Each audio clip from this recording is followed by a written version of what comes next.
Olá, galera do oitavo ano B, tudo belezinha? Tomara que todos estejam bem e vamos iniciar a nossa aula de matemática de hoje. Na aula de hoje vamos finalizar a unidade 5 do nosso livro didático com a equação do segundo grau. Vamos para o quadro para você ver como que você deve fazer para resolver uma equação do segundo grau. Primeira coisa que eu quero que vocês entendam aqui, que a coisa que vai caracterizar uma equação do segundo grau vai ser o maior expoente da letra, ou seja, o maior expoente da incógnita. No caso aqui, o maior expoente do x. E o maior expoente do x, neste caso aqui, vai ser o número 2. Por isso que temos uma equação do segundo grau. Se o maior expoente da letra, da incógnita, for o 3, por exemplo, vai ser uma equação do terceiro grau. Se não aparecer nenhum número no expoente, é porque o expoente é 1. Neste caso, teremos as equações de primeiro grau. Mas neste caso aqui, o que vai caracterizar essa equação do segundo grau vai ser aquele expoente 2 lá em cima do x. Este A, este B e este C são números reais quaisquer, galera. Então, esses números aí vão ser os coeficientes dos termos. Neste caso aqui do termo B, este termo B vai conter o coeficiente igual a zero. Por isso que neste exemplo aqui de baixo, nessa representação aqui de baixo, eu tenho apenas o termo A e o termo C. Então, neste caso, é porque o B é igual a zero. Então, o que vai nos interessar no estudo desta aula de hoje é exatamente as equações que contêm o termo A e o termo C. Não aparece esse termo x. Vai conter apenas o termo que tem o x ao quadrado e o termo independente, que não vem acompanhado de letra. Então, vamos estudar apenas estas equações que contêm o termo A e o termo C. Vamos para um exemplo para você ver como que faz. Determine o conjunto de solução de cada uma das equações. Temos aqui 4 equações e eu vou resolver para você ver como que faz. O primeiro passo que você deve dar para resolver uma equação do segundo grau, contendo o termo A e o termo C, é passar o número para o segundo membro invertendo a operação que está no primeiro membro. Ou seja, neste caso aqui, este 9 está subtraindo. Quando você passar ele para o segundo membro, passar de um lado da igualdade para o outro, você vai inverter a operação. E o inverso da subtração vai ser a soma. Ou seja, você repete esse x ao quadrado igual, passando menos 9 para o outro lado, ele vai ficar 9 positivo, já que o inverso da subtração vai ser a soma. Por isso que ele vai ficar positivo.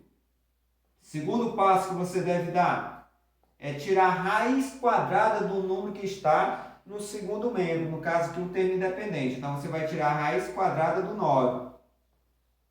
Por que você vai tirar essa raiz quadrada do 9?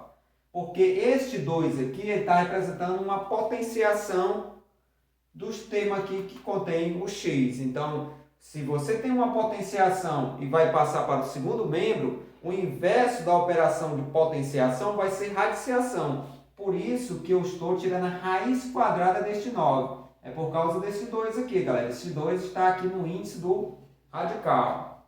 E qual o número que multiplicado por ele mesmo vai dar igual a 9? Tirando a raiz quadrada do 9.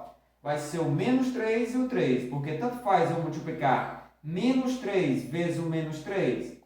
Menos vezes o menos vai dar mais, e 3 vezes 3 dá 9 positivo. Se eu multiplicar o 3 vezes 3, também vai dar 9. Então, se eu pegar o menos 3 e multiplicar por menos 3, dá 9, e o 3 vezes 3 também dá 9. Isso quer dizer que a raiz quadrada do 9 é menos 3 e 3. Assim, você vai ter duas respostas para essa equação. Então, eu vou dizer que o x' é a primeira raiz, que vai ser o menos 3, e o x duas linhas vai ser a segunda raiz, que é o 3. Assim, a solução desta equação aqui vai ser o menos 3 e o 3. Então, é desse jeito que você deve proceder para encontrar as raízes ou a solução de uma equação do segundo grau. Vamos para este outro exemplo aqui, para essa outra equação. A diferença dessa daqui para essa daqui é que o 9 está positivo. Então, quando você passa esse 9 para o segundo membro, ele vai ficar negativo, porque o inverso da soma vai ser subtração, por isso que ele fica negativo. Agora você vai pegar e tirar a raiz quadrada do menos 9.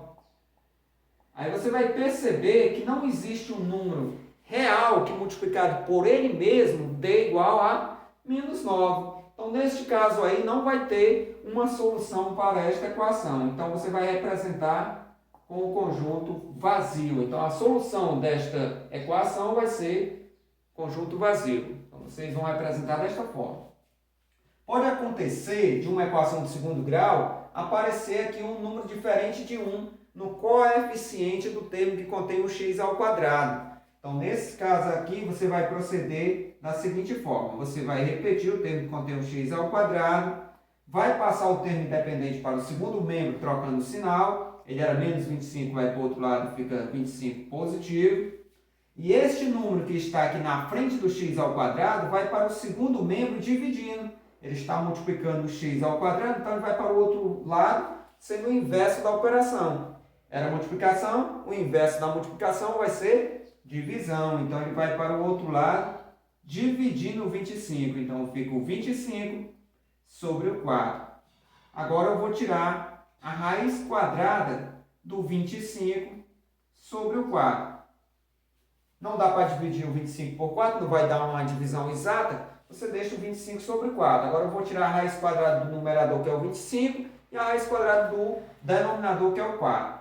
E quem é a raiz quadrada do 5? Vai ser o menos 5 e o 5. Então, vamos fazer primeiro com o menos 5.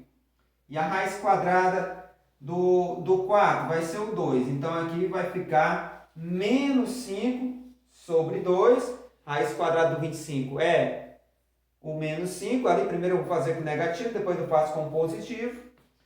E agora, o x duas linhas, que vai dar o 5, que é a raiz quadrada do 25, e o 2, que é a raiz quadrada do 4. Assim, a solução desta equação aqui vai ser menos 5 sobre 2 e 5 positivo sobre 2. Então, vai dar raízes fracionárias, galera. Então, nem sempre vai dar para dividir. Então, você tira a raiz quadrada dos dois. Primeiro tira a raiz quadrada do de cima, depois tira a raiz quadrada do de baixo. Um vai dar positivo e o outro vai dar, primeiro dá negativo, o segundo dá positivo.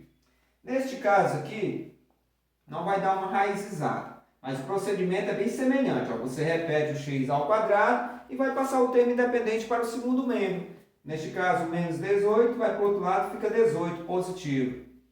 X ao quadrado é igual, esse 2 vai ser a raiz quadrada do 18, vai ser o inverso, né? E não existe uma raiz quadrada exata do 18. Neste caso, você vai ter que decompor o 18 para fazer uma simplificação. Vamos decompor aqui o 18, dá por 2, que vai dar 9, não dá mais por 2, dá por 3, que dá 3, o 3 dá por 3, que dá 1.